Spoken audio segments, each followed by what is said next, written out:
Welcome to Shelby Stitcher. This is Joan Parker. Today I'm going to show you a block that I'm trying out for the first time. I've run across it on the internet and I want to try it for my friend Shari, so I'm going to call this Shari's Star.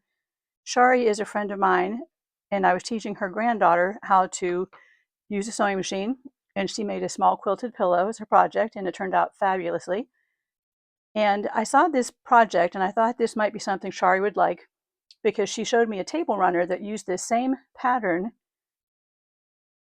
And when I saw this, I was thinking that's the exact same pattern she wanted to make, but we didn't have that pattern, but now we do for free. So you take 5-inch squares, and I alternated light, dark, so that whenever I put them together, I'll have half of them will have a dark background, and the other half will have a light background. So you put your square down on the cutting mat so that it lines up with both a vertical and a horizontal line. You come in 2 inches from the right on the top corner and 1 inch up from the right. So you just cut that through. I'm going to do this whole stack very quickly, but before you set this one up there, you put the top one underneath so that you have 2 new fabrics lined up. And since they're light, dark, you know that if you have 4 of them, you have a set of 2 block units with the opposite tone on the corner. So I'm going to get these all lined up quickly. Put them on a different line here. But see, I'm lining up with this line across and this line down. I'm going to start down here, line that up with the 14 and this with the 5.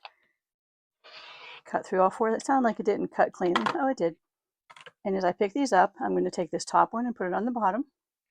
And then I have a new set of pairs there. And I'm going to continue doing that until they're all cut. Now I take the top piece from each stack, the accent stack and the background stack is what I'm thinking of it as. And you can see that there's not enough fabric to overhang the edge. So I'm just going to align the top edge of that triangle with the top edge of the cut area. And I'll have to trim the blocks down later, and I will show you how I did that. So I'm just going to feed these through one pair after another without cutting threads. I go ahead and line up the next 2. I make sure that I have a light and a dark or something with contrast so that I'm sure I have the right pieces. And there I am, and I just sew right off the end.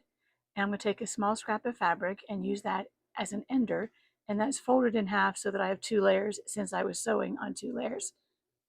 So I'll snip off those 2 pieces I just cut. I'll separate them, cut off my leader, which is now my ender, and I just leave it on the bed of my sewing machine so I can easily grab it the next time. I press those open, and you see how there's like a jagged edge there.